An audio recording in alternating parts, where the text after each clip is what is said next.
Hello, everyone, and welcome back to the Unnamed Sports Show. I'm your host Ryan. I'm joined by Jason and Jerry. How we doing, fellas? Doing We good, doing man. good. A Doing little sad, good. after the weekend, but It was a great Why, weekend of Jason? football. Before we get into that, real quick, don't forget to like, subscribe, leave us a comment, chat with us live here, and follow us on our social media at Unnamed Sports S. You can find us on X, whatever that is, TikTok and Instagram. We will be there. Come follow us. But yes, as they were alluding to, good weekend of football. The three of us actually all got to go up to Cleveland, watch the Browns beat the Jaguars. Ho, ho, ho, ho, ho. And we're feeling pretty good today about it. 8-5, sitting at the top of the wild card. Jason, coming off the loss. I mean, maybe it'll turn around. doesn't. I'm sorry. Trevor Lawrence shouldn't have played that game, in my opinion. He threw a couple bad balls out there. I think he was still not ready to play. But that being said, I had a good time. Fans were booing me a little bit. We had some back and forth talk. Nothing disrespectful. We're not in Philadelphia, but still a good time. I thought so. I thought it was a great time. I loved that they were giving it to you, but you were throwing it right back at all of us. You took it well, you gave it well, but at the end of the day, you wore that Miles Garrett jersey out of the stadium. Yeah. Oh, Tough tough. luck. Tough luck. Jerry, Broncos, another dub. I mean, you beat up on a Justin Herbert-less Chargers team, but another win, and you guys are firmly in that wild card hunt. We are in the hunt still got a couple games to claw back into it, but hey, Justin Herbert was in for like the first half and he didn't look good in the first half. We were really putting the pressure on him. I'll tell you where we won the game. We stopped the Chargers from getting any first downs on third down. They were 0 for 12 on third downs and 1 for That's 6 on fourth down. That'll That's do it. that's where we won the game right there. absurd. Yeah, it's actually interesting. The Browns and the Broncos are the number one and number two team in the NFL. Browns number one and third down defense. The Broncos right now are only allowing 32% of a third down conversion rate, Hmm. which is crazy, especially considering they lost the game by 50 points this year. And they still, not to always bring that up, but it's like anytime you have a stat where you're top five, it's like, how? You guys lost the game by 50. You gave up 70. How is your defense anywhere in this ranking? It's, uh, it's pretty incredible. The Browns right now at 29% Oh third my down conversion gosh. rate. That's just absurd. That's crazy. That's crazy. But a lot more games to get to from this weekend. We start the Patriots beat the Steelers on Thursday night. What an amazing game. No team in the history in the NFL has ever lost back to back games to two-win teams after being over 500. And to think they lost to the Cardinals and the Patriots. And the Patriots scored 21 points in the first half. They hadn't scored 21 points total in the last three games before that. I think I have a clip last week of where I said if you would get beat by the Patriots, I think your coach needs fired, and stays true to today. Yeah. Yeah, my sit-em last week was Ezekiel Elliott. That really went out the window the first drive of the game. Steelers losing back-to-back games against two-win teams at home, by the way. At home. It's not good. It's not good. It's very bad. The Steelers are bad. They are going to tank the rest of the season. Their wide receivers aren't coming off the ball. They're not blocking. We move on to the Buccaneers and the Falcons. This one came down to the wire. Baker Mayfield led a last minute drive, went up 29-25 with just 30 seconds left. There was a shot. Desmond Ritter threw a ball just short to Drake London, who was tackled on the 4 yard line as time expired. Final score: Buccaneers take that firm spot in the NFC South. The Bengals and Colts. Bengals 34, Colts 14. Is Jason, Jake is Jake Browning? Browning the guy? Well, Who is this man? like I said last week, I think he has the confidence now. Again, working with quarterback gurus, and I think he has the confidence to be a good, solid quarterback in this league, and he could be a top 32 quarterback in the league right now. Pretty incredible to think. And with the weapons that that team has on offense and the solid defense they have, who says they can't make a run here? They're 7-6. I mean, they can make a run coming down the stretch here as well. Their big problem is that they're 0-3 in the division right now. Hmm. So they're going to have to figure out how to win these last three division. They may be 0. Yeah, no, they're 0-3. They'll have to figure out how to win these last three division games. They got the Steelers, obviously the Ravens, and the Browns. All three teams left to still play. Uh, Next game, Browns Jaguars. We were at that game. By the way, we didn't mention it, but we have a vlog that's coming out of our entire time this weekend. We go over the Heisman, the MLS Cup, the Columbus Crew one, and then the whole game on Sunday with the Browns and the Jaguars. So make sure to check that out on YouTube. It should be released either tonight or tomorrow. The next game, Saints beat up on a bad Panthers team. Nobody watched that one. Jets Texans 30-6. CJ Stroud, worst game probably as a professional so far, and goes down with a concussion. Are the Texans toast, or do you think they can skate by the next couple weeks before CJ Stroud gets back, Jerry? Yeah, I don't know. They haven't completely ruled him out this week yet. I don't think so. If they get him back, they they have a chance. But if Nico Collins is also out for an extended period of time, it's gonna be bad. They're also without Dalton Schultz, so I they're, think they're Bill's just gone for the season. yeah, they're just losing weapons left and right. I don't know. It might be too late, especially if CJ Stroud isn't 100%. I just don't see it happening. I don't know, man. It's gonna be tough.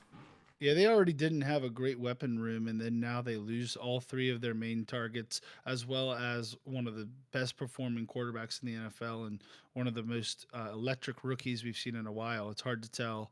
It's hard to see them being able to turn it around with Davis Mills. The next one of the best games of the weekend, Ravens Rams. We obviously couldn't watch it live. I'm sure we all watched it back later because we were at the Browns Jaguars game, but the Ravens win on a walk-off punt, Jason.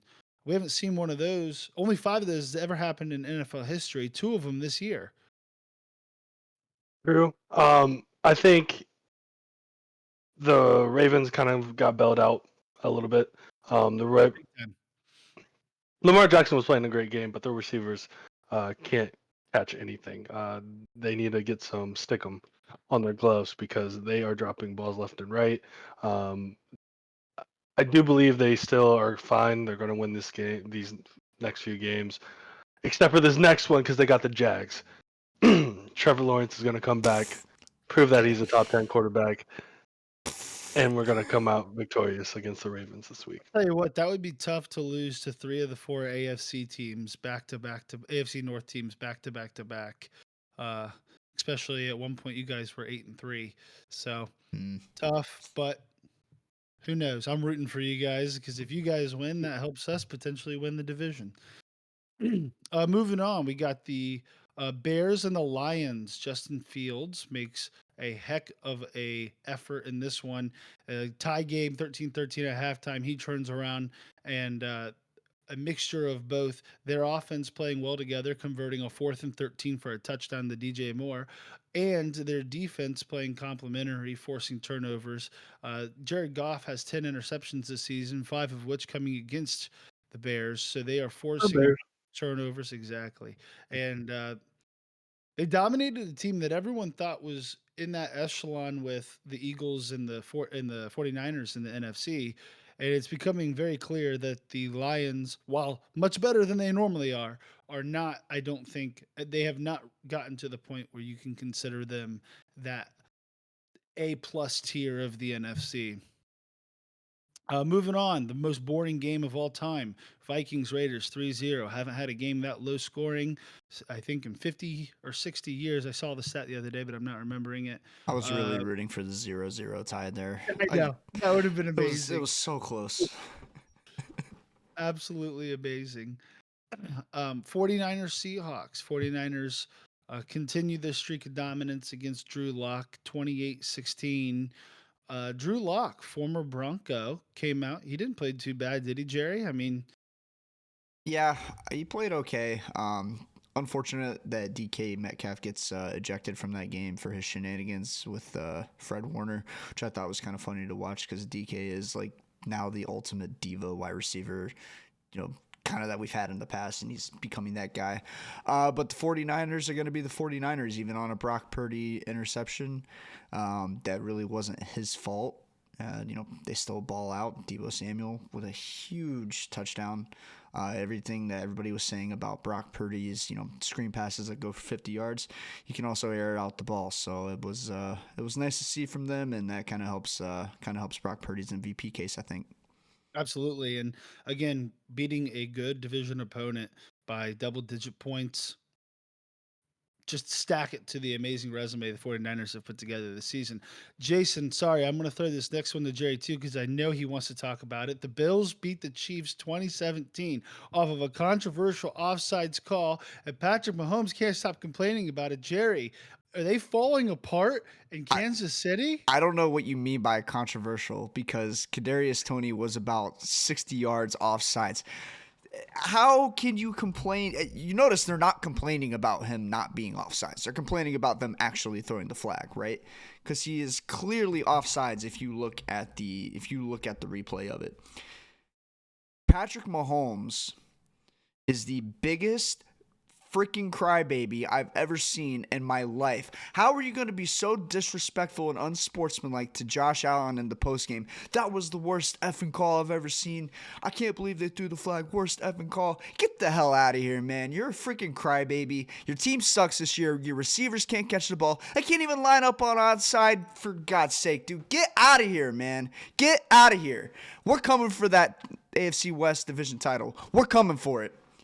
You heard it here first. AFC West division champs, Denver Broncos. Patty Mahomes. Unbiased, We can't curse, but unbiased we can't analysis. curse. Unbiased analysis from our uh, our in He's studio not even good, bro. Broncos He's not even fan. good. Okay. Unbiased. I will say I saw something the other day or today actually that Dan Orlovsky pointed out 6 times during the game that Kadarius Toney lined up offsides and they Mhm. didn't call it anytime previously or talk to Andy Reid about it. Now this isn't a cop out. This is for sure like, dude, you're a veteran in the NFL. You should know how to line up on sides. I'm not suggesting that. But it does raise the question, why wasn't this called anytime earlier? It's the same thing as the at the beginning of the season, the Chiefs Lions game, where their tackle was clearly lining up in the backfield, like 10 Told you yards all back to in the backfield. And yet they didn't call the penalty until third down in the fourth quarter. So I will say the fact that it wasn't called previously, I don't understand that. But he was still lined up off He sides. was lined up Right. offsides, and also like we are all in agreement that NFL officiating is very spotty and inconsistent all around the board, not just on those offside calls. I mean, you have so many pass interferences that are called that shouldn't be, and then you have ones that should be called but they're not called. And there's a holding on every play; it's not called. It's give or take. It's so inconsistent. I think the league really needs to take a look at the officiating. I feel like it's been remarkably bad this year, Yeah, it's personally. Agreed. been pretty terrible and full time refs. That's all I gotta say. Yeah. Full time refs. Okay, we already talked about the Broncos, Chargers, Cowboys, Eagles. Cowboys dominate the Eagles. They have not lost the game at home yet this year. They look like they're finally hitting their stride. Probably them and the 49ers are definitely the two hottest teams right now in the NFL. Jason, I apologize. What has made the Hey, Cowboys so I don't need to talk if you don't want me to talk. I can watch you guys. I can take it from here. Don't worry. Jason, what has made the Cowboys so dominant during this run? I believe it is to be quarterback play. I think Dak Prescott has been the best quarterback in the league this year. They've figured out their offense. They have a good flow. Um, when the passing game has been a little off, I think Tony Pollard has stepped up a little bit in those situations. They have a tight end who looks to be a very dominant player as a rookie this year. I do believe that they have the key pieces that they need to be successful. We'll see how much they can make a run. They could win their division. I did see though that if both the Cowboys and the Eagles win out, the Eagles would actually take the division because the Cowboys had lost to the Arizona Cardinals earlier in the season, and the yeah, embarrassing. And the Eagles had lost to the Jets in the AFC, so their conference record would be better. But uh, yeah, I mean, if they take the 5 seed, I feel bad for whoever wins the NFC South because they're going to get run ruled in the first game. Hmm. It will not be close. It won't even be within spitting distance. So to wrap up from Monday night, we had a double header at the same time, which doesn't make any sense, but I guess that's what the NFL wants to do. We had the Paisano, Tommy DeVito. I'm walking here. I'm walking, yeah. Well, I'm funny, funny like a clown. I amuse you. I don't know if we're allowed to make movie references or not on YouTube, but we just did. The Giants beat the Packers 24-22 in a surprising game. Everyone thought the Packers were going to come in and dominate. They did not. The Paisano himself led them to victory. And then the other Monday night game, an absolute wild comeback for the Titans. Right. Down, were they down 14? Yeah, they were down 27 15. I think they were down 50. 15. Yeah. I think. I may be wrong on Yeah, that. it's 14, but they scored 15. That's why they They, won yeah, 20. they Yeah. were. Yeah, good call. Yeah, They were down. imagine going for 2 and it worked. I know. Unbelievable. Um, they were Hmm. down 27-13 with 3 minutes left and scored back-to-back touchdowns to score or to win. And one of them with a 2-point conversion to win 28-27. It's funny. They showed an interesting graphic on, they said no team since 2016 has been down by 14 points in the final 2 minutes of a game and come back and won the game. But it's funny that they picked 14 points because I remember a team that was down 13 points with a minute and 30 left with no timeouts that beat the Cleveland Browns this year. That quarterback now is starting for the Cleveland Browns. It's funny how the world works. But that wraps up all the games from the weekend. Again, an amazing weekend of football. And everything is still wide open for most teams. That's what I think is most surprising about this year. It's like Hmm. there's maybe 3 teams that have separated themselves from the rest. Everything else is up for grabs. And even the 3 teams like the Ravens could technically still lose the NFC or AFC North at this point. Mhm. Yeah. The AFC's got 6, 7, and 6 teams right now. It is Yeah. crazy. Was it? There's 24 teams, I believe, that are still able to make it to the playoffs right now, and that's insane to think about. And we're going into week 15. Is that right? Yeah, Yep. 15. Week Gosh, 15. Crazy. that's sad Season to is hear. rapidly, I know, their season's rapidly coming to a close. We only got 4 games left, folks. 4 games for 4 weeks of games, not 4 total games, but 4 weeks of games left. Make sure to appreciate it. We're starting to get Saturday games this week, which is going to be amazing. Moving on to our next segment, we're changing it up. This I think might become our rotating segment. Maybe we'll figure something to keep here permanently. I don't know. We'll see. But we're starting this week with each of us have put together a list of our top 10 quarterbacks in the league currently that are active. So players like Kirk Cousins, Justin Herbert are not going to be included in this because Deshaun Watson, because they're all out for the season. But players that are currently active or will be like CJ Stroud's on the list, but he's someone that'll be coming back. So all of us put together a top 10, and we're going to just show those to you and then debate a little bit amongst each other's lists. See if we can come in with the real list, the best list. And we're probably going to start with that right now with mine. I got at number 10, Trevor Lawrence. He's had a pretty good season. Tough day against the Browns. 3 picks, not great. Number 9, Jared Goff. Again, these two probably would have been higher up earlier in the season, but because of these last couple weeks, they've kind of fallen off a little bit. Trevor Lawrence had a good game against the Bengals, but Yep, and Jared Goff has looked like a fraud. But yeah, go ahead. No, continue. for the majority of the season. Who has a better record? Oh yeah, the Lions do. Who's done better at home? Oh yeah, the Lions have. So I mean, I don't know. Yep. Quarterback stats. Mm, Yep. All quarterback stats. Yeah, who mm. has a better touchdown to interception ratio? Jared Goff. So I mean, who has more yards? Jared Goff. Like what are we talking about here? Number 8, C.J. Stroud. He's had an amazing rookie season. He looks great. Number 7, Jalen Hurts. He's been a little up and down this season. Some games he's looked fantastic. Other games he has looked less than fantastic. But I'll tell you what, his team right now is 10-3. They are for the most part, finding ways to win games the last 2 weeks, barring the last 2 weeks. And he has spurts where he looks even better than he did last year. And then he's having a little bit of a fumbling problem, which is why he's not higher up on this list. He was an MVP favorite through the first 10 weeks of the season. He's fallen off a little bit, have him at 7. Lamar Jackson Mhm. at number 6. Lamar has kind of stayed steady all season. He's been very solid. Their team has only been trailing in the fourth quarter in one game this year. Ironically, even though they have 3 losses, the only game that they were trailing in the fourth quarter is actually a game that they won. But he's looked great even without his top pass catcher in Mark Andrews. He's really elevated Zay Flowers. Odell's starting to come along.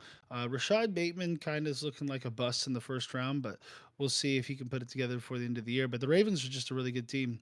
Number 5, Patrick Mahomes. He's the best quarterback in the NFL if you take that last couple of years. This year he's having an off year, Crybaby.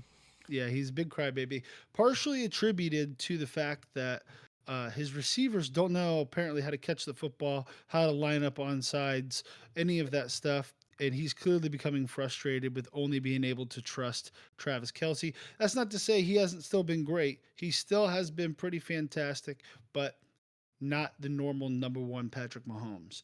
Number 4, Tua. Tua's also looked pretty fantastic this season, but I think a lot of people could look fantastic if they were throwing to Tyreek Hill. Having said that, Tua has been one of the most accurate passers over the last 2 years, and when he stayed healthy, which he has this year, he has been crushing it in yards. Right now, he's number 2 in the NFL in total yards.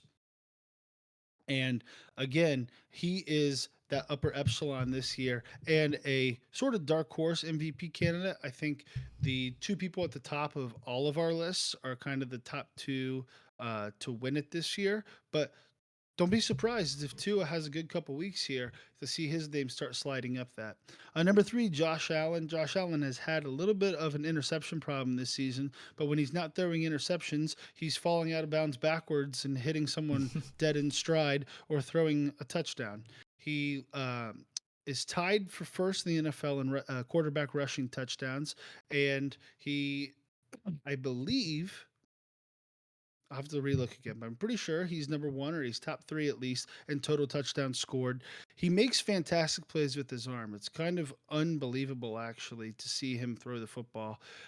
So he comes in at number 3. And then your top 2, I think you could have either of these guys kind of one. They're like 1A, 1B this year. Both of them have fantastic teams around them. You got Brock Purdy and Dak Prescott. Brock Purdy has had a fantastic season. I think a lot of people view him as a game manager, but if you watch that pass to Debo Samuel in the game last week, 45 yards down the field on the line, Debo doesn't break stride. It's like, yeah, Jacoby Brissett couldn't do that. Someone that's coming in there to just manage a game is not doing that. That is a good Mm. quarterback. He's had a great season, even with the talent around him. And number 1, Dak Prescott. Dak Prescott has totally surprised me this year. After leading the league in interceptions last year, he decided I should probably stop throwing it to the other team and start throwing the ball to CD Lamb. He has done that, and CD Lamb's had his best season, and Dak Prescott is currently having his best season. These are my top 10. Take it. Or leave it. Um, I agree with a lot of my, Ryan's. Him and mine were I very I similar. So so is mine and his as well. Like I think the only difference is the bottom. I have Justin Fields and Matthew Stafford. He has Jared Goff and Jalen Hurts. Other yeah. than that, it's pretty close. Like Josh Allen is a little higher on his list than mine, but that's about it. That being said, uh, to think, me personally, CJ Stroud has had a better season. That's all I'm going to say about that. Then Okay, who? then Jalen Hurts, I said. Oh, I didn't hear the Jalen Hurts. Sorry, you cut out a little bit on my headset. CJ Stroud's had a fantastic season, but you can't just have a 4 game stretch and be like, yep, he's better. His 4 game stretch is better than any 4 game stretch that Jalen Hurts has had. But if you look at the whole season and what Jalen Hurts means to his team, and CJ Stroud means a lot to his team. Remember, he was 1 spot behind. And we're not talking like, you Yeah. know, fifth Mm. and 20th here. CJ has Mhm. been fantastic. But I think if you look at what Jalen means to his team, if you look at his rushing ability and you look at his durability playing through injuries. Now, CJ obviously just got injured. It's a concussion, like hard to avoid that stuff. But his durability plays through injuries, has had fantastic games, and has his team tied for first place in the NFC. That's why I gave the edge to Jalen. Fair. All Fair right, enough. on to the correct list. We are starting with my most controversial pick in this top 10 list. At number 10, and let me explain how I decided. It's more of a recency bias, I will say. Yes. That being said, like we do with our power rankings, this is like next week, if I want one of these quarterbacks to be on the field, who do I think is going to perform better? And I think Justin Fields rounds out my top 10 at number 10. And the 5 and reason 8. because yes, again, winning is a quarterback stat, only quarterback stat. It only matters to the quarterback. Yes. No. Justin Fields is a playmaker, is probably the most dynamic quarterback in the league right now. With the ball in his hands, I think he is able to Think he's more carry this. dynamic than Lamar Jackson is? Absolutely. And Josh Allen is? Yes. No, Mm. dude. At their peaks, Justin Fields has a higher peak than any quarterback in this league, in my opinion. Is he there yet? Mm. No. But will he be there? I do believe so. Um, this being said, Justin Fields has the arm talent, is probably the most him. Okay, you can say Lamar is just as athletic, but I think Justin Fields will eventually, a lot like Dak Prescott, where he's missing his drops. I think the biggest difference between last year and this year for Dak Prescott is his cadence. A1, obviously. Here we Here we go. go. Well, yes, that helps him. That he explains it himself. That helps him a lot. And then also, once he gets back to his back drop, the ball is out of his hands every time. That gets you less than that. He gets the ball out of his hands probably less than 2.7 seconds every time. I think that's been the biggest issue with Justin Fields so far. I think that's a pretty easy fix, as you saw from Dak having the most interceptions to being an MVP candidate this year. I think, but we're talking about this year, anyways. So that being said, this year, when we've had seen Justin Fields, he has carried this Bears team. Him and DJ Moore, the great additions. I think Justin Fields playing kind of out of his mind, but nobody really wants to give him the credit because everyone's like, oh, they're going to get a top pick. Blah, blah, blah. No. Matthew Stafford, second. After he came back from his injury, has looked incredible. Yes, he has great weapons to throw the ball to, but some of the throws that he's making is crazy. Also, some of the catches, but you have to have the throw to make the catch. Trevor Lawrence. Trevor Lawrence, again, I'm not a stat warrior. I do not look at stats. Yes, last week, terrible game. Again, I don't think he should have been playing last week. That being said, if we look previously last couple weeks, dude has been playing out of his mind as well. He is very accurate, is making the smarter decisions not to force the ball, except for again last week. We'll talk about that. To force the ball and the coverage, especially in the red zone. He's looked really efficient in the red zone, whether that is deciding to take off and run or not, just not forcing throws again. Next, we have Patrick Mahomes. Patrick Mahomes, like Ryan said, is the best quarterback in the league. Yes, no doubt. But again, off year, that I think has a lot to do with weapons. Lamar Jackson.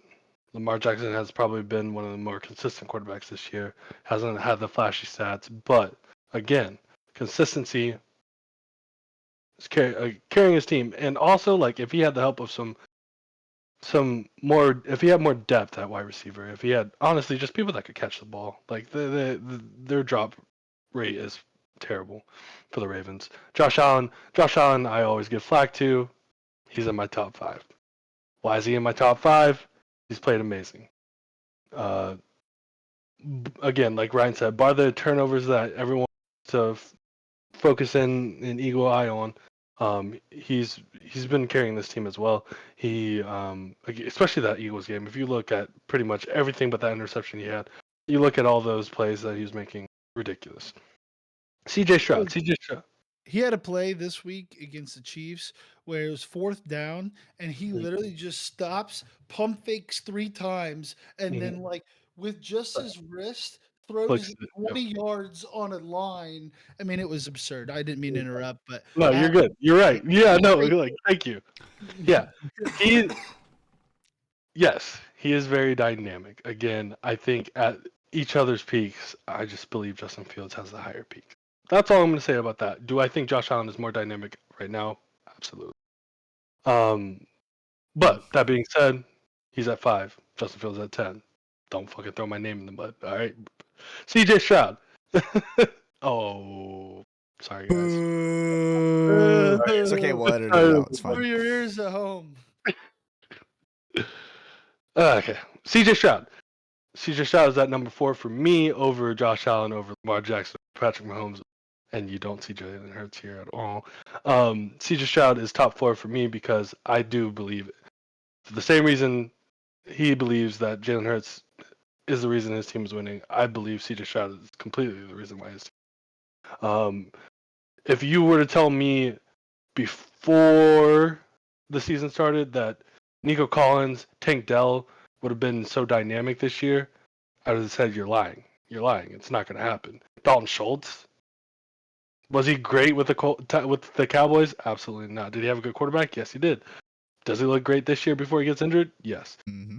I believe C.J. Stroud has taken this team, given them a reason to be successful and want to win, and has done it in an impressive way with his throwing ability.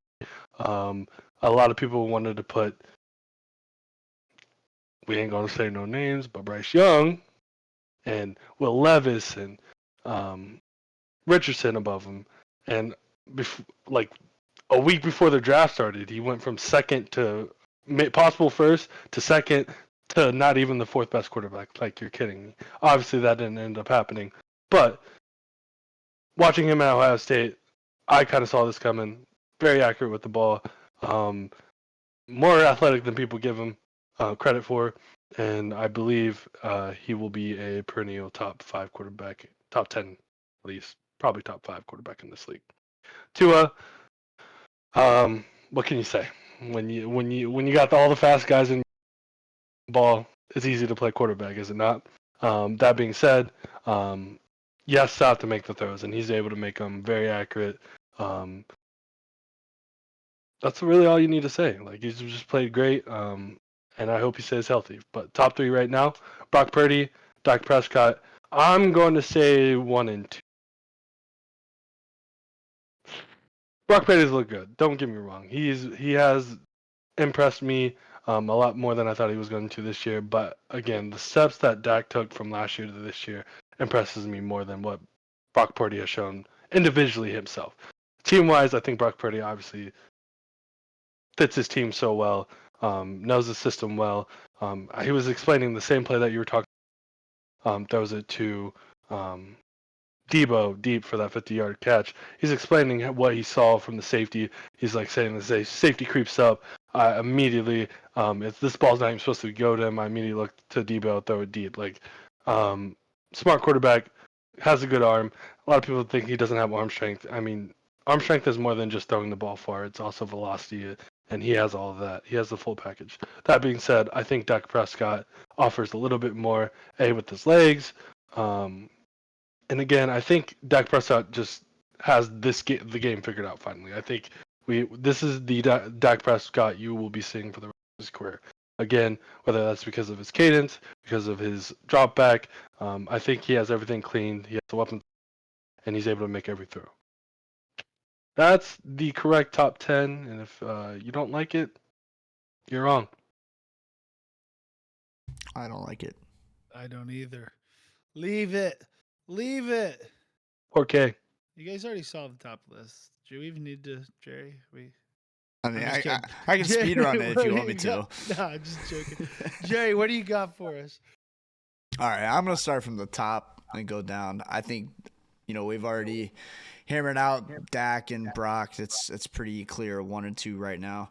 I put Tua at number 3. When you have guys like Tyreek Hill and Jalen Waddle, Mostert and Achane coming out of the backfield, it's pretty easy to play quarterback. Like Jason said, just throw the ball up. They're gonna go get in. They're gonna run for 1,000,000 yards. It's pretty easy to play quarterback. But Tua's also making a lot of good decisions back there. He is taking care of the ball, and he's doing a really good job of reading plays. When they do their RPO, he's doing a really good job of knowing when to hand the ball off, when to pull and run it, and also when to hit that slant route. Maybe even pitch it to the outside. It's just a smart quarterback. I agree with Jason with what happened last year with his concussions. I just hope he stays healthy, and doesn't have that happen again, because if it does, it could be very serious. So good to see from Tua.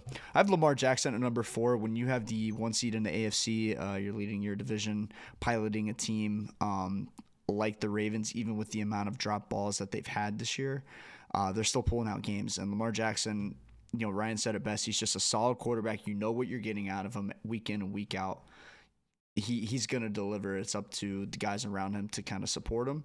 And it's also good to see that the Ravens have put guys around him in OBJ, Zay Flowers. And even without Mark Andrews, they're still really, really playing well. Again, you don't get to the number 1 seed in the AFC without being a pretty good team with a good quarterback. So it's good to see. I have CJ Stroud at number 5. Up until this week, CJ Stroud was playing like an MVP candidate. I wouldn't say obviously he was the favorite, but definitely in the conversation. Unfortunately, I think that's out the window after this week. But still playing really good ball, especially for the number 2 pick being a rookie. He's really made strides within the last couple of weeks. Even in the absence of Tank Dell against the Broncos, he lit it up with Nico Collins. I think Nico Collins had like 190 something yards. Is that correct? Like, just unbelievable. Yeah, he's playing very good ball. At Ohio State, he was good. I agree with Jason. I don't know why he didn't go number 1. He was number 1 all season up until like a couple weeks before the draft, and then the Panthers. Yeah, you're seeing how that's working out for him now. Josh Allen. Sorry, go ahead, Ryan. Oh, I was just tying in like it's surprising, but it's not surprising because Justin Fields was the number 2 pick for all the whole year, and Mm-hmm. even talks about, because Urban Meyer's going to Jacksonville, are they going to take him instead? And then he falls all the way back in the draft and is the 4th quarterback taken. Doesn't make much sense. Ohio State quarterbacks hopefully now will get a little bit better rep. But anyway, continue, please. Yeah, no, I agree. Josh Allen at number 6. He's the guy. He's gonna take some risks. We've seen that this year, and he takes a lot of them. And sometimes it pays off, sometimes it doesn't. But he's also a very dynamic quarterback. He can run the ball. He's sneaky fast, like a guy that big you wouldn't think is that fast, but he can he can run the ball, and he's also not afraid to get physical and put his shoulder into somebody. Well, we're not using sneaky fast for Josh Allen. Get out of here, bro. We're not He's not. sneaky Okay, fast. come on. You see how Josh big He that is dude sneaky is. fast. Out. He is sneaky fast. Him and Baker Mayfield have the same 40-yard dash time. Yeah. I am. Okay. Sure. He's sneaky fast. I'm confused on what you disagree with. It's sneaky fast. Huh? Ridiculous. Go ahead. Go ahead. Whatever. All right. Sneaky, fast, and physical. Likes to get in the game. Likes to take a hit. He's just probably gonna get hurt bad one of these days. But again, a guy that he's leading the league. I looked it up, Ryan. He is leading the league in total touchdowns. I think he has 35. Jalen Hurts is second, I believe, with 31. Yeah, he's not that good though. Push, Remember. push. Tush, push, baby. Hey, if it works, it works. If it ain't I broke, don't agree. fix it. I agree. All right, number 7, Patrick Mahomes, my least favorite quarterback in the league. Crybaby. His team sucks. His wide receivers can't catch the ball. He's bad, quote unquote. He is bad. That's why he's number 7. No, look, we all know what Patrick Mahomes is. At the end of the day, there's probably going to be an argument to be made once his career is over that he could go down as the best quarterback of all time. It's, he's already got 2 Super Bowls under his belt. The guy can play lights out. He can get the job done, even if he sounds like Kermit the Frog. But this year, not so much. He doesn't have anybody to throw to besides Travis Kelce. And with Isaiah Pacheco out last week, they couldn't really run the ball. Even with the lights out defense that they have, they are sitting at 8-5, only 1 game ahead of the Broncos for the division. The Broncos, who started 1-5 this year. Got to play better, Patty. Number 8, Matthew Stafford. Coming out of his injury and getting Cooper Kupp back, he's played amazing, leading his Rams team. I think they were sitting at 3-5, 2-5 maybe. Now they're in the playoffs. They're in the 7th seed, I believe. 6th seed, sorry. They're in the 6th seed. With a guy like Puka Nacua who came out of nowhere, just absolutely lighting it up. And when you have a Super Bowl winning quarterback like Matthew Stafford, anything can happen. Those guys are going to make the playoffs. Number 9, probably my most controversial spot, Jalen Hurts. If you had asked me 4 weeks ago, Jalen Hurts probably would have been the number 1 guy. He has not played well since the Chiefs game. They did not look good against the Chiefs. They did not look good in the first half against the Bills. It takes them too long to get up and running. Even if he's second in touchdowns, that's fine. He's got to step his game up here in the next couple weeks if he wants to earn a little bit more respect from my top 10 list. And then you got number 10, Jared Goff. Probably the most inconsistent quarterback over the last couple of weeks. Just, I don't know where to start. He just keeps turning the ball over. But then he'll have a game where he's throwing for 300 yards and 4 touchdowns. You got to be better. You got to be more consistent if you want to be in that upper echelon of teams, upper echelon of quarterbacks. I think he is very good. I would take him over Trevor Lawrence and Justin Fields any day of the week. Sorry, Jason. But got to play better. And that's my top 10 list. That's a pretty good top 10 list. I like it. I like it a lot. I think Jalen Hurts is too low. I think when you play literally really all top 10 teams all right in a row, very difficult to be consistently good. But still, good list from all of us. Good work, guys. Yeah, not bad. Good work. Now for a segment where we come together. We work together. A recurring segment, something we've been doing since the start. Okay, this is a day 1 operation. And these are the power rankings. Now, we were arguing who had the best list, who had the this, who had the that. These are the correct power rankings. And again, we take all of us, our own power rankings list, we aggregate it together, we put it in a math machine. The math machine spits out these numbers, and here we go. At the bottom of the league, we got the Panthers at 32, Patriots at 31, Cardinals at 30, Commanders at 29, Chargers at 28, Raiders at 27, Jets at 26, and Giants at 25. Giants now officially fighting for a wild card spot, Jason. Is the Paisano, is the Italian, is the Mafia man? Is he going to turn this thing around? I mean, he kind of seems to already have. Will they make that backdoor slide into the playoffs this year? I don't believe so, but forget about it, Forget Forget about Forget about it. about it. it. I don't think they put themselves in a good place to make it to the playoffs. I mean, 8 losses already. Yes, the NFC is weak, but I mean, you basically have to win out the rest of each game to make it to the playoffs at this point.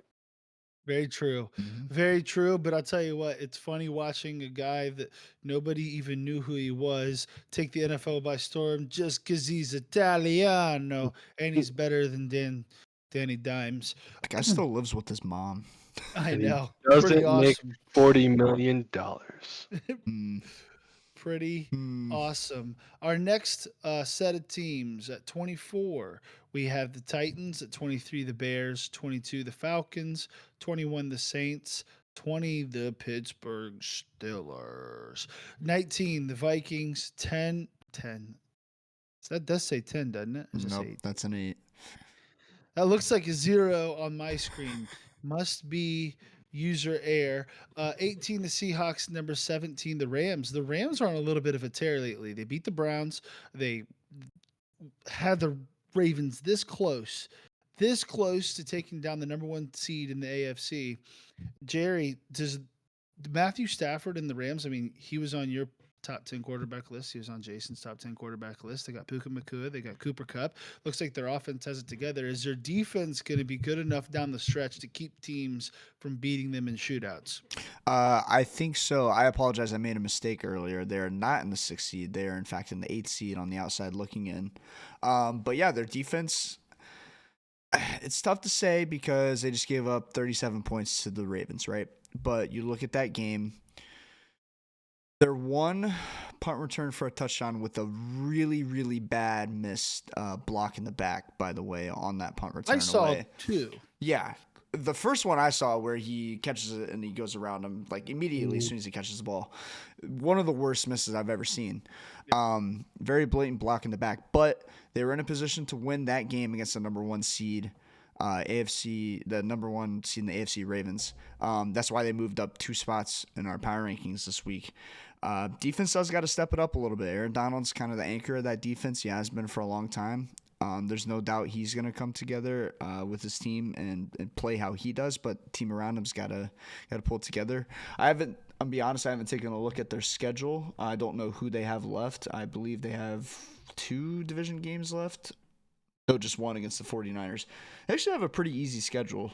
Commanders, Saints, Giants, 49ers. 49ers not so much, obviously, but yeah, I mean, if they go 3-1 to end the season, that's a Watch playoff out. team. 9-8. Yeah, I can see it. I I can can see it. see it too. And you got to watch out for an offense like that could basically score at will. And they have a Super Bowl winning quarterback back there. Hmm. So, I mean, anything could happen once you make it to the dance. Now we're looking at our next level of teams. These are kind of the teams that are coming in and out of knocking on the door. They may be in, they may not be in.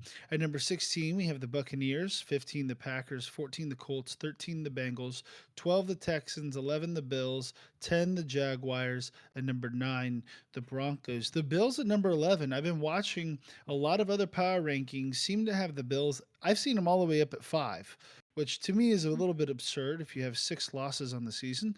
But all the way up at 5, some rankings have them. I think we are on the lower end here at 11, but the Bills' offense looks ready to go, Jason. And I really think that if their defense can kind of just figure it out a little bit, they look pretty good against the Chiefs. They're a team that you wouldn't want to play in the playoffs. Am I right? I would agree. Again, Josh Allen, to all of us here, has been a top 10 quarterback, and we believe that he is playing better than what the record shows. So you get that, you get the defense to figure out what they're doing, and everybody falls in line. I think they'll be a dangerous team in the playoffs. Just don't start dating Von Miller. Okay, top 8 teams in Oh, the no, NFL. that Here we go. At number 8, we got the Lions. At number 7, the Browns. At number 6, the Dolphins. Number 5, the Chiefs. Number 4, the Eagles. Number 3, the Cowboys. 2, Ravens. Niners at number 1. The Browns, they moved back up into this top 8 section after a brief hiatus from their 2 losses to the to the Rams and the Broncos, but they find their way back into the top 8. Joe Flacco looks like prime Joe Flacco, throwing for 300 yards and 3 touchdowns for the first time. This is the first time I saw a stat that a quarterback has thrown 3 touchdowns of 30 or more yards in one game since what year? Guess. Say that stat one more time. I'm sorry. First time a quarterback has thrown at least 3 touchdowns of 30 or more yards in one game Last year, since Mm-mm. last year. What's your guess, Mm-mm. Jerry? Jalen Hurts 20, last year. 2018. Longs. 2018, Baker Mayfield rookie year. Eh. 1980, What? Brian Sipin. Hmm. Who's that? Yes. Who knows? But the Browns haven't had a quarterback do that since 1980, literally 43 years. Pretty incredible performance from him. Our defense looked solid. We got four turnovers, I'm sorry, on Jacksonville, three interceptions on Trevor Lawrence. And I think that the depressing part is this week we've lost a season injury. We've had a season ending injury come out every single day. We lost DeJuan Jones, our backup right tackle. We've lost Jed Wills, our starting left tackle. We've lost Maurice Hurst, and we've lost Grant Delpit, who could maybe come back in the playoffs. He just had surgery. So all of those guys out for this season, and potentially Obo Okoronkwo, who is second on our team in sacks right now. So definitely major losses. But what gives me hope is that we have had a next man up mentality all season. We're 8-5. We seem to have figured out the quarterback, and I think we'll start to get a couple players like Denzel Ward and Ethan Posick, our starting center back. I think we can make a run, and then up at number 1, 2, and 3. So the Ravens move up one, Cowboys move up four. Jerry, do the I think all of us had the Ravens at number 2. What keeps the Ravens above the Cowboys to you?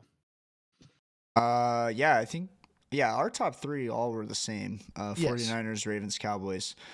Um, the Ravens have beaten a lot of good teams this year. They're playing. I mean, they're playing really good football. Even in some adversity against the Rams this week, they were still able to pull it out. They're just kind of one of those teams that's been solid all year round, right? The Cowboys we were kind of iffy on because they hadn't beaten a good team. They hadn't really. This is the first team that they've beaten in the Eagles that were over 500 this year. So we were kind of on the fence a little bit, but then they come out and just absolutely womp the Eagles, right? So obviously that propels them up. But when you have a team like the Ravens that's beating a lot of good teams week in and week out, number one seed in the AFC, especially after this week, with the Dolphins were holding it, and then they had their debacle against the Titans. It's just you got to keep that team above them until they falter, and that's how I'm seeing it, and that's why I got the Ravens ahead of the Cowboys. Yeah, it's definitely difficult to penalize a team even after they win, even watching the Cowboys have a massive win. But yes, Niners remain atop of our number one at our number one spot, and they don't look like they're looking back. These have been our Mm-hmm. NFL power rankings. If you have any issue with them, just know you're wrong. These are correct, and they will continue to be correct as we learn new things as the season progresses. Also, real quick, I just wanted to shout out my mom. She's typing in the chat right now. She's a huge Niners fan, so she loves to see the Niners at the top of the list. Yeah, Ooh, I- Brandy, well, we love you. Type it in the chat right now. Niners number one. Just remember the last time you went and saw the Niners, what happened. Don't forget. Ho, ho, ho, ho, ho, ho. She'll love that. I'm sure Oh she man. will. I'm sure she will. So, moving on to our next segment, we got again on reoccurring. We're going to talk a little bit about Thursday night football. We got the Chargers at Raiders, two pretty bad teams right now. We're looking at AOC, the good one though. Aiden O'Connell no facing pause. off. Bro, no pause. Facing off against the Chargers. Raiders 3.5 point favorites. They really must think very poorly of the Chargers at this time. I'm not sure why the Raiders are favored. Jason, I mean, is that who you'd favor in this matchup, even with two backups playing? No Keenan Allen. No Justin Herbert. It's the Austin Eckler show. No, we're not taking the Raiders. They look so bad on offense last week. 3 points? Are you kidding me? 3 points is the only points that were scored, and they lost. So they had zero. No, we're Zero. taking. We're Literally a taking goose egg. Yeah. Literally, the goose egg, third team in the NFL to put up 0 points this season. Mm. Pretty incredible. Quite incredible to see them as favorites. Kind of a game that, again, another stinker for Thursday night. Probably a game at the beginning of the year. Everyone thought, okay, at least the Chargers will be in playoff contention at this point. They aren't. They don't have their starting quarterback. They don't have their best wide receiver. The Chargers are starting Aiden O'Connell. They still got Max Crosby, I guess, and you still got Khalil Mack and Joey Bosa to watch. But no, who am I missing in that? I think Joey Bosa's out. Is he out? I think he's out. That's how much Yeah. I've been watching the Chargers this season. Not much at all because they're not very good. But what is good, even though we haven't won one yet, what is good is what's sitting right over Jason's shoulder right now. It's that moon. And that moon means a moonshot. And a moonshot bet means it's time for Jason's moonshot bet of the week. Jason, what do you got for us? Well, another Thursday, another bad game. So, don't bet on this, is what a smart person would say. No A Justin smarter Herbert. person. No, no Justin Herbert. Josh Jacobs is questionable. What are we doing betting on this game? Well, you know what? We're here to win some money. That's for. And you know what? Moonshot bet of the week. Odds are 8,558. Is that higher than last week? Someone tell me. Is that higher than last week? That's higher than Sure last week. is. Oh man, we didn't hit last week, so we just keep going higher. We're Absolutely. we're, we're, All we're right, all right. regressing. All right. To my DJs, to my fans, to all the people that are out there watching and want to make some money. This is what we got this week. This is going to be an Austin Eckler show. This is going to be a 4+ reception Austin Eckler show. We're going to get 40+ rushing yards from Austin Eckler, and we're also going to hit his line at 20 over receiving. Anytime touchdown. I almost went crazy and went first time touchdown, but we're just going to keep it a little chill with that 8,000. We can't go to 10,000. That'd just be crazy. That'd just be wild. We're going to do Austin Eckler anytime touchdown. Again, backup quarterback's hurt. Who's the safe option on that team? Questionable tight end. So they're going to be throwing the ball to Austin Eckler. He's going to get his receiving yards. He's definitely going to get 4+ receptions, something I believe he hit in the last 5 games. 40 rushing yards, easy. Cake.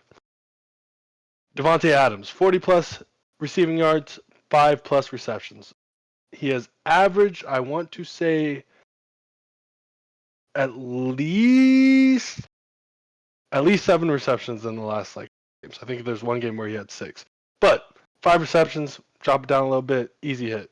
40+ receiving yards, you get 5 receptions to Devontae Adams, he's going to get 40 yards. Aiden O'Connell. There might have been a report that he might not even be the starting this week. Not going to happen. Let me tell you why. The Raiders rallied behind Aiden O'Connell. They didn't like their coach. They didn't like the quarterback that was playing. They rallied behind Aiden O'Connell. The players wanted Aiden O'Connell. The players are still going to want Aiden O'Connell to lead them, even if they get 0 points. He's going to get at least one passing touchdown. Hunter Renfrow, 2 receptions, easy. Slot receiver, dump him off, quick plays. Jacoby Myers, 25+ yards, something he's hit in the last 5 games as well. Aiden O'Connell, over 1.5 rushing yards. Aiden O'Connell, the quarterback that can't run, over 1.5 rushing yards. Listen, he's gotten at least 2 yards in, I want to, 5 games this year. One of those games, guess where he got 3 yards? Where? Against the Chargers. 1.5, easy hit. I think last week Ryan had a little sticky note, and you know what it said on it? Check. All right. Aiden O'Connell and Easton, I believe this is going to be a do or die situation for obviously both teams. They're not going to make the playoffs. Let's just be honest. But these teams have solid rosters. I believe that they're going to want to still be aggressive. Last week Raiders get 0. They're going to be a little bit more creative in the passing game. Aiden O'Connell's going to get over 194.5 yards. Easton Stick without 17 attempts that Justin Herbert had about 175 yards last week. He's going to get 190.5. Easy money, check. You see that? Oh, Found it. yeah. You mean like this? After this week, I'm going to be like prime time. I'm going to be like, bring me my theme music. You know what I'm saying? We're going to hit this week to the moon. Taking the over for both quarterbacks in this game is wild, man. One would It's have to be freaking crazy. crazy. I'm here for it. It's going to hit. If something doesn't hit, it's going to be the Aiden O'Connor rushing yards. Like, come on, let's be honest here. Yeah, that should be the easiest set out of all. No. The man has literally, again, 2 yards, 2 yards, 3 yards, 2 yards. Like, it's. Hey, that's over 1.5. That's easy. Easy. It's literally done. But we're going to get it. We're going to get it. I'm telling you. Just trust me this time. All right? We haven't hit before. We're going to hit again. And if we don't, maybe I call the number next week. I don't know. They say trust is built on relationship, and based on our previous relationship, you've lied to us. But this is called a toxic relationship, and we are hitting. Let's go. This has been Jason's Moonshot Bet. We're 0-5. We're about to be 1-5. We're going to take a quick break here. When we come back, we're going to talk a little bit about Stardom, Situm, and Fantasy, as well as preview some of next week's matchups and talk about the NBA, MLS, and some of that stuff briefly to wrap up the show. But we'll be back in about 1 minute, and stay tuned. Thanks.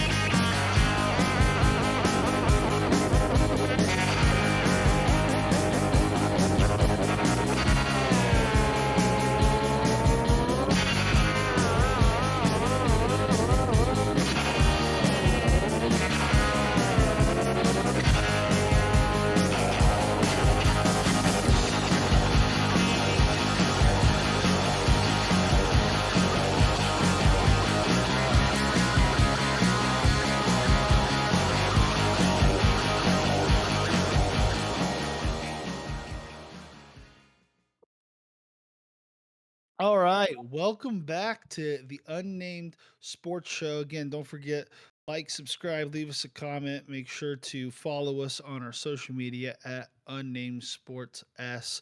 You can find us on TikTok, on X, Twitter, whatever that is. That's not a adult website. It is just Twitter. I don't know why they went with X. And we're also on Instagram.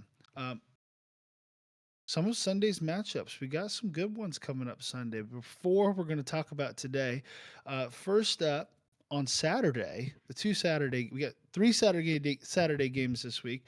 Two of the games we're going to talk about are on Saturday, so make sure to tune in for those. First one, Steelers at Colts. Colts -2.5 at home against the Steelers. Steelers and Colts both at 7-6, but the Steelers coming off of back-to-back losses to two-win teams. Colts Bums. coming off of a massive loss, big loss to uh, the Cincinnati Bengals.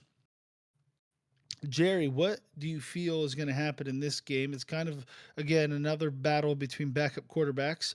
Um, the Colts offense, other than last week, has been pretty good. What do you see happening in this one? Yeah, I mean, if you look at this game, you got both teams sitting at 7-6. Kind of a must-win for both teams, if we're being honest here, with how tight that AFC playoff race is. It's no surprise to me to see the Colts at 2.5-point favorites. I think they stick with that line. I think they do cover it and pull out the game. I think the Steelers are just too bad on offense. Mitch Trubisky is not going to be the guy to get it done. You alluded to it earlier. The receivers just look completely discombobulated, disinterested. Just don't want to be there. Michael Pittman Jr. is having a heck of a season.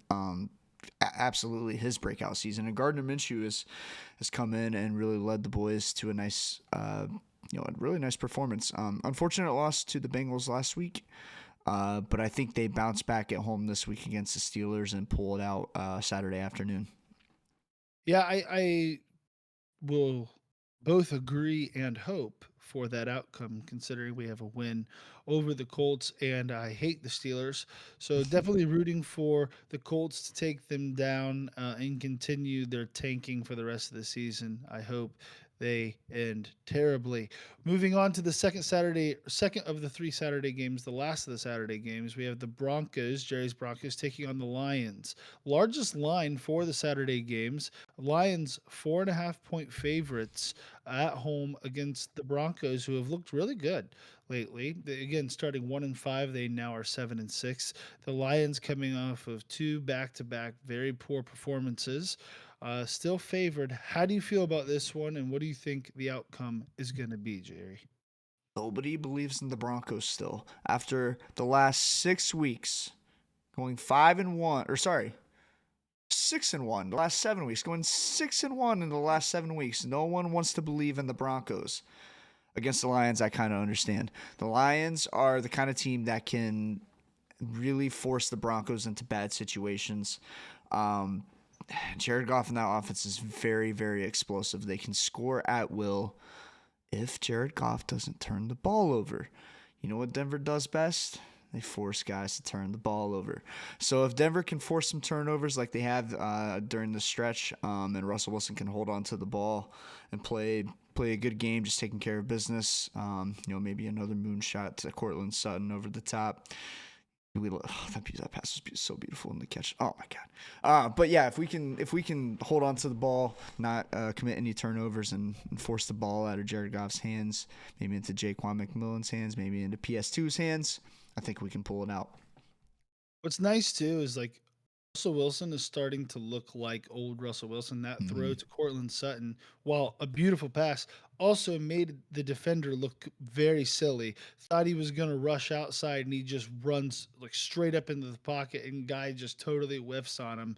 It was a Mm-hmm. pretty unbelievable play from Russ. Moving on to the Sunday games.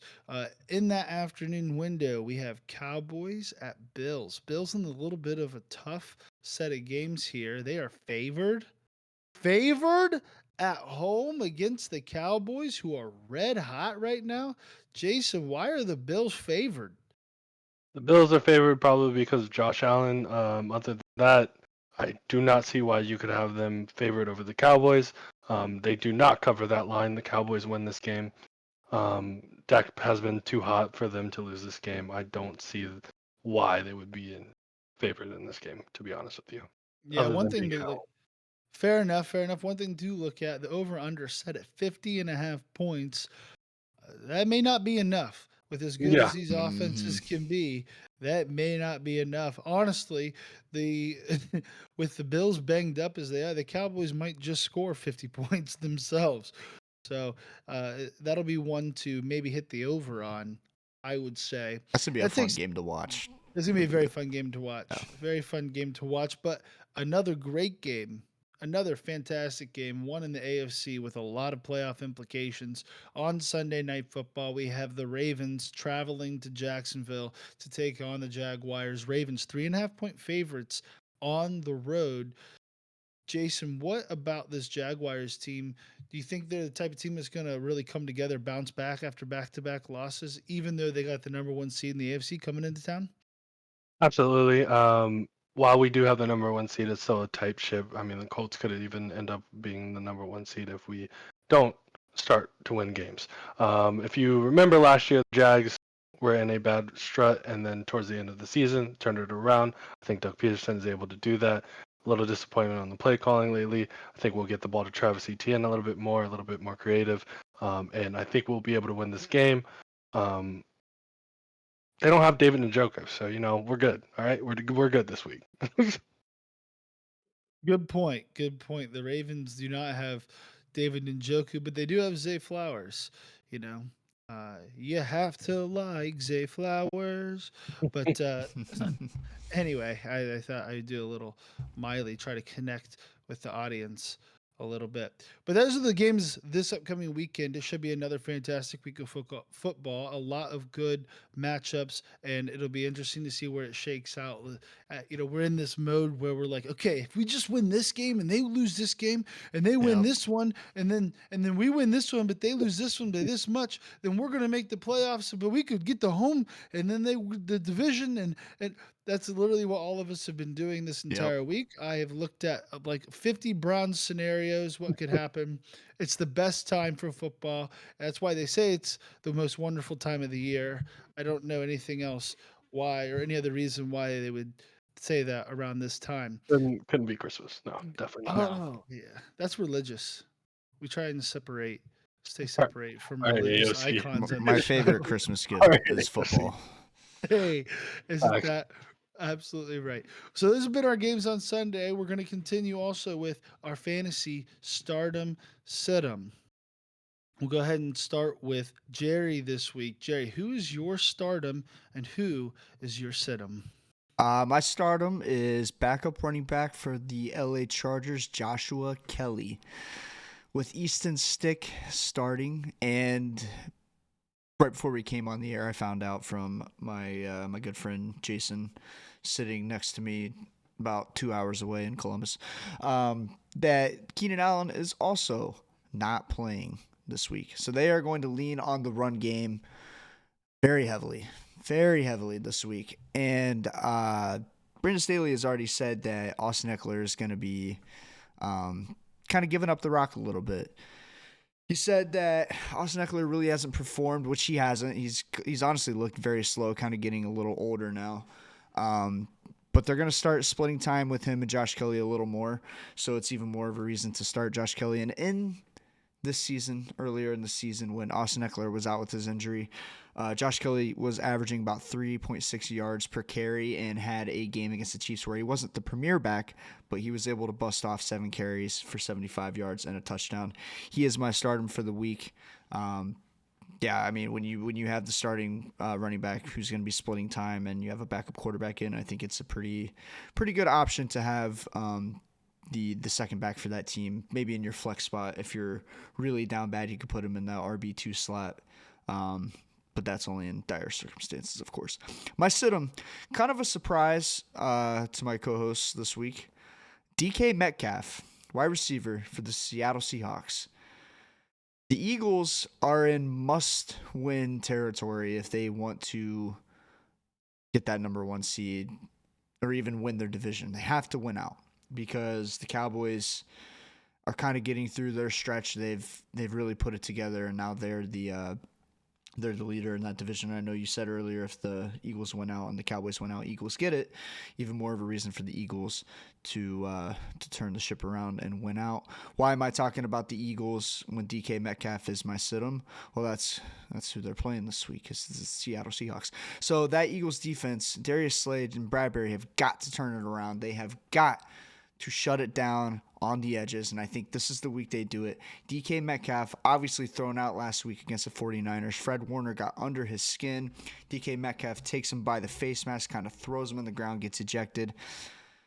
Darius Slay and Bradbury are also very good at agitating wide receivers. If DK is going to be that easily frustrated, he might get thrown out again. Last week he only had 2 catches on 5 targets.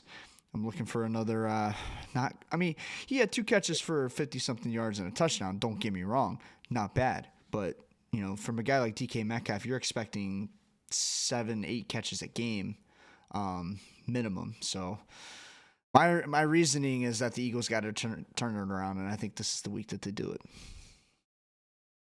Okay, Interesting. Go I ahead, gotta say it. I'm sorry. Don't listen to the man that told said Ezekiel Elliott last week. All right, that is the worst pass defense in the league. Start DK Metcalf. I'm sorry. I also own DK Metcalf, so maybe I'm a little biased, but no. When you lose your fantasy game this week, don't come crying to me. Okay. All right. Wow, some tension on the Unnamed Sports Show this week. Moving on, Jason, give us your start and situm for the week. My start is someone I personally watched my team get beat by live. All right, start David Njoku. Watch live again. He's the one that is a favorite in these targets, especially with Flacco at the helm. They use a lot of play action. He's always open in those plays, and he's very athletic and gifted to make plays after the catch. He had 6 catches, 91 yards, touchdowns, and 8 total targets. Has averaged 9.5 targets in the last 5 weeks, 6 being the lowest, 15 being the highest. He is the guy that gets the targets on this offense. Joe Flacco and him connect very well. My Sid'em, do not play any Raiders running back this week. You saw what happened last week. They don't have an offense right now. They had a total, each out of 3 running backs, they had a total of 16 carries. Not good. Not good at all. You need, at bare minimum, to be a balanced team. At bare minimum, 20. That's 4 less. If Josh Jacobs has a groin injury, if he does not play, White and Abdullah will split the carries. And again, they're not getting that many carries to split from. So do not start our Raiders running back this week. It is not safe. It is not safe. To round out the ship here, I'll go ahead and give you my stardom situm. My stardom, Odell Beckham Jr. All right, he's really kind of come on the last half of this season. 2 weeks ago wasn't his best game, but last week he had a great game, scored 20 points. Not 20 points in the game, but 20 fantasy points. He likely has been sitting between that flex to that bench spot. You know, he's that kind of that fringe guy. Start him this week. Okay, the Jacksonville Jaguars secondary is banged up, and they've been giving up a lot of yards. They take the ball away a lot, but they give up a lot of yards. And without Mark Andrews, Odell has really solidified himself as that number 2 behind Zay Flowers. One guy to sit this week, Kenneth Walker. Kenneth Walker still coming off of an injury. He's not someone that has seems to have exploded since he's come back from the injury. He did not have a good week last week, and they're about to go up against the Philadelphia Eagles, who have a top 5 rush defense in the NFL. You do not want Kenneth Walker to be starting this week. He will likely get stuffed by the likes of Fletcher Cox and Jalen Carter. That's my stardom situm. This has been collectively our stardom situm. I will say, Jerry said or sit Ezekiel Elliott last week. He had a great week. I said 27. to yeah, it was a fantastic week for him. I can't say anything though because last week I said, "Hey, make sure to sit the Jets defense," and they came out and balled out against the Texans. So all of us get them right, all of us get them wrong. Don't take this But it shows you advice. how dumb we are on the show. You can't Yeah, take anything we say. we're 0 Hold and up, 5 hold on on, hold heads on. up bets and stardom Hold on, situms ain't doing too good either. hold on. My stardom said it did good. Parker, my Nah, start. nah, nah, nah, nah, nah, nah. Bro, your stardom got a Get lucky Justin Fields in your touchdown. top 10 quarterbacks. Get out of here. Your stardom got a lucky no false start call on a touchdown where we had no pressure. Right? I Look, don't want to hear it. it's only illegal if it gets called, baby. Yeah, well, it still was a bunch of BS. But that wraps up our NFL talk for today. This has been obviously our longest talk on the NFL this season, but a lot of that has to do with the fact there's not a lot of college football to talk about right now, and there's not a ton of other things going on in major sports, so we extended that a little bit. But thank you for sticking around for the NFL. Switching gears, we'll start talking a little bit about college football here. Um, The only Sorry. major thing to talk about from this last weekend, the Heisman was officially announced. The three of us all had bets on Michael Penix Jr. He should have won, but congratulations to Jaden Daniels from LSU. The big Heisman winner. I mean, his stats are undeniable. He's been fantastic all year. Jason, I know we're disappointed about Michael Penix Jr. not winning, but a pretty incredible win and story from Jaden Daniels this year. Agreed. The only reason me personally, we put this bet in, I think, is because previously Heisman winner had to also have a team that was. That being said, if this is how they do it from here on, I'm not going to be mad at it. It probably should have been this way again. You heard me last week. Christian McCaffrey probably should have a Heisman. CJ Stroud should probably have an Heisman, but it doesn't happen. So we move on. We move on. We move on, but what a great weekend. Jerry, I know we got some lingering disappointments, but at the end of the day, Jane Daniels did have the best season as a quarterback, right? Wouldn't Yeah, you I mean, agree? statistically, he did have the best season, even if they were a three-loss team, not a conference champion, not even playing for a conference championship. Whatever. No, congrats, Jaden Daniels. I mean, personally, I like Jaden Daniels a lot. I think he's fought through a lot of adversity, and really come back and played really well for LSU.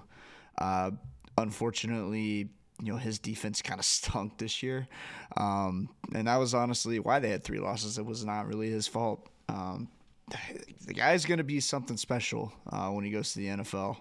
He's definitely a dynamic player. Yeah, good to see. Congratulations. Very true. And he's the type of player that you highlight when you want to talk about transfer portal. He Mm-hmm. came from Arizona State. Is that right, Jason? Arizona State, Correct. Jerry? Is Yep. that right? Correct. Mm-hmm. Came from Arizona State after having a not that great of a season. He had a lot of teammates turn on him too. It was kind of a bad scene, Actually, and it I was saw the totally video yeah, of them like throwing this stuff out the locker. Like, yeah. It was it Oh, was it was I did terrible. not see that. I didn't know that. Yeah, Huh. yeah. It was terrible, Good for and to him then, totally man. turn it around. He has a coach that believes in him. He has a team that believes in him, and he comes out and wins the Heisman Trophy. A very incredible story, and again gives merit to the idea of allowing transfer portal and why that is so important in college football. Mm-hmm. Wrapping up college football, moving on, we have the MLS, the Columbus Crew. go Woo! Let's crew! go. Let's All of go. us are from the Columbus area. We watched the entire game. As you can tell, we are major avid fans of the MLS. I've watched a I total of watched 4 games this every season, game.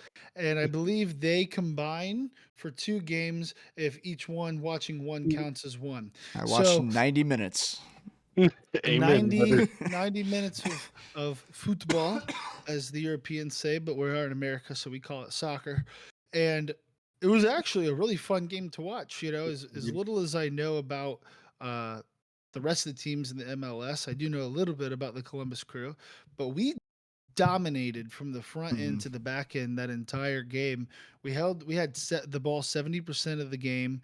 We went up 2-0 pretty quickly. One off of a fantastic PK from Cucho, who Jason won how much money?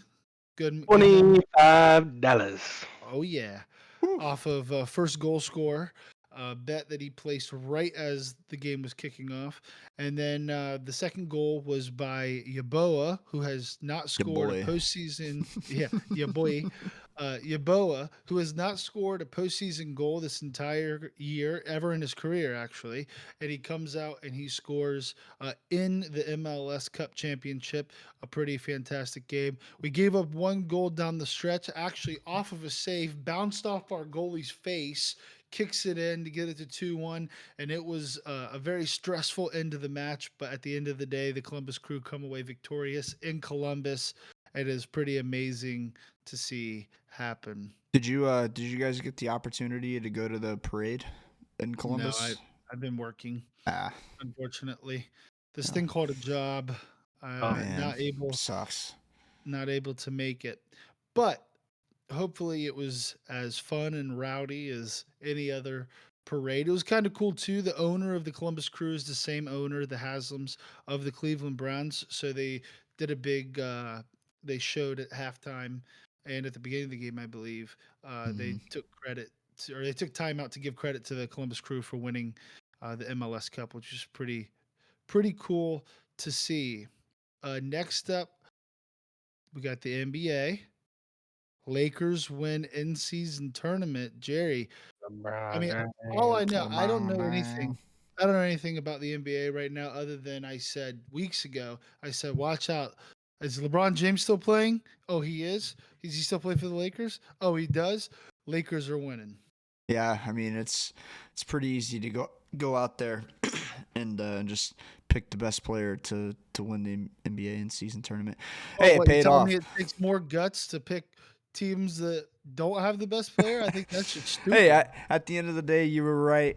LeBron James has still got it. You know who also got it? Freaking AD. Anthony Davis. He had 41 points and 20 rebounds, I think, in the championship game. just absolutely dominating on the boards and in the paint. Yeah, I mean the Lakers still got it. We knew they had it. They were in the Western Conference Finals last year against the Nuggets. When you have LeBron James on your team, you got D'Lo, you got Austin Reeves. Anything can happen on any given night. They went undefeated in group play. Obviously, won both games against the Suns and the Pelicans, and finally came in to play the Pacers in Vegas in the finals there, and yeah, took home the championship. I think they're raising a banner for it, so that'll be interesting to see. NBA in season tournament champion. Interesting. Yeah. That is odd, but I will say it seems to have gotten the best out of the players. I think it was Kevin Durant. Jason, Yep. is that right? That Right. came out and said that it felt like a playoff feeling. Hmm. Mm-hmm. Correct. I think every player was out there playing as hard as they can. I mean, you look at the Pacers, or sorry, yes, the Pacers. Um, they're a team that doesn't have that many high played players. They were out there playing, and that's why they got to the championship. I mean, everybody on the Lakers were out there playing hard. You saw I mean, Austin Reeves sometimes can't even get into the stadium without saying, "Oh, scores 28." I think you got a lot of hustle and heart from those games out of those players. It was definitely a good idea. Good Yeah. idea for it. If you watch the game between the Pacers and the Bucks, when the Pacers in the semifinal match, when the Pacers were battling back, the way that bench was just going insane with every Mhm. bucket was awesome. It was so awesome to watch. It really felt like a playoff atmosphere. Yeah, I think the only thing, and everyone in the whole world's agreement on this, the only thing that changed is those ugly, ugly courts they were playing on. Hmm. But Absolutely. overall, I think it was very smart of the NBA. You know, I was skeptical at first, but it was very smart of the NBA to have something like this, especially at this time of the year, to garner some interest, to get people to watch, to get that atmosphere, to get that energy. Now everything's going to kind of gear back towards the NFL, but we already kind of have that taste. We're probably going to be paying attention just a little bit more. We're going to be watching our teams and our players just a little bit more, and it's going to be really fun when it comes to be January, February, and we're getting towards the middle and back into the NBA season, and we see who kind of asserts themselves at the top of the league. So, very smart on the NBA, very cool, and yeah, I mean, it's nice being right every once in a while. So, Right. You remember the last time you said that, right? hey, I do. But guess what? Lakers won, so I don't care. I don't care. Shifting gears for the last time, the last sport we're going to talk about, and the sport we have not covered yet on this channel. And, you know, we're all going to have to do a lot of research if we're going to start covering it a lot more. But a very crazy and intriguing story happened in the last week. Uh, Shohei Otani signs a 10-year, $700 million deal, the largest deal in sports history, largest deal ever to go play for the Dodgers. Hmm. Correct. See, You're Yeah. correct. Correct. I Big, I know big what's going baseball on. guy, huh? Yeah, yeah. Watch out, watch out. But Jerry, what does this mean for the sport of baseball? Tell me about how the contract's structured, and are the Dodgers going to be able to win, or are the Angels now going to get good that they got rid of their baggage of Shohei Otani? Oh, yeah. Yeah, it's a real shame when you got guys like Shohei Otani and Mike Trout on your team, literally like arguably the two best players in baseball right now, and you still can't make the freaking playoffs. But I mean, the Dodgers were already good going into this, right? They won the World Series, 2020, I want to say 2021 maybe. Nobody counts that. Hey, Cheater. a ship is a ship. Lakers did it too, so apparently their ship doesn't count. But yeah, I mean, Dodgers were Yes. already good. This contract is very interesting, though. I think it might be the smartest contract on both sides that's ever been done. So $20 million of the actual $700 million that the contract is worth is going to get paid out over the first 10 years. So Shohei Otani will make $2 million per year for the first 10 years, and then $680 million. What is left of the contract is paid out over the 10 years after that. So he's going to be making $68 million per year from 2034 until 2043, I believe, or 2035 to 2044, something like that. When I just don't understand how a contract like this is even able to happen and how they can get around. I mean, they don't have a salary cap in baseball. It's just how are they able to do that? Um, I'm like baffled by it because I've never seen anything like that happen. I know the Mets kind of did something a little similar with Bobby Bonilla back in the day, but he was only making 1 million per year for like 30 years or something like that. It wasn't $68 million a year. I think he's gonna be making every 20 innings that he pitches, he's gonna be making $1 million. That is absurd. Now, does Yeah, that mean so let's say after the 10 years, can he go sign with another team? And let's say he's still putting up fantastic numbers. He's still one of the premier players in the league in 10 years. He signs a 5 year, $200 million contract, whatever, or $100 million contract, whatever it ends up being. Does that mean he would be making 68 million and beyond the Dodgers salary cap at $68 million, as well as like a $20 million cap hit to whatever team he's playing for at that point? I believe so. I'd have to do some more research on that, but I believe whatever he is contracted with the Dodgers for 10 years. So if he is traded, which I don't know who who would trade for him after 8 years, knowing you have a $680 million cap hit coming, but if he is traded within the span of that contract, and that contract is traded to another team, then I believe that team will be liable to pay him. But if he completes his entire 10-year tenure with the Dodgers, after that 10 years, I believe he is able to go sign with another team and make another contract, or like make more on another contract, which is just absurd. The From dude is set for life. Him, his kids, his grandkids, great grandkids, everybody. That contract is insane.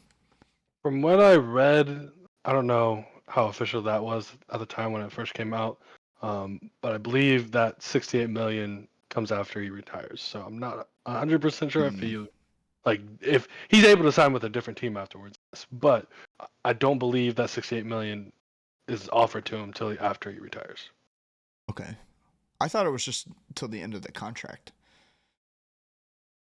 What I read, I'm not 100% sure, but that's what I believe. I'm again definitely have to do some more research on that, but But it's Regardless, It's also that's a very lot of money. smart because he's had some really bad injuries over the past couple of years, so he's very injury prone. Um, Obviously, they still owe him the $680 million at the end of the at the end of the contract, but you're only paying him $2 million per year. What if he gets hurt? No big deal. Now maybe you can ship him off later for a team that's kind of looking for somebody like Otani to get them into the playoffs and maybe win a World Series. I think the smartest thing about it is now they can go attack in the free agency and go get better players around him. So Mm-hmm. now you don't only have to have two good guys, you can have multiple. Also, for him himself, he's only paying 2 million of that in taxes. Now, after that 10 years is up, he can go wherever he wants in California tax. So like Yeah. he's saving himself a lot of money as well. no, 100%. What is confusing to me though is at some point that has to count against your salary cap, and I don't know why you would. You're borrowing from the future to pay now. It's like Baseball doesn't have a salary you're. cap. I understand that, but it still hits against your. You still have to pay $68 million to a player every year. It doesn't. I I mean, guess you just the make so much Dodgers, money. the Dodgers have been in win now mode for the last 5 years. I want to say 7 years, something like that. So it gives them that edge, to get over the top, get over the hump, and go for a World Series, which is, ultimately what you're playing for at the end of the day. Why I not? guess. Why not go spend a little bit of money now, pay it off in the future, and win some championships?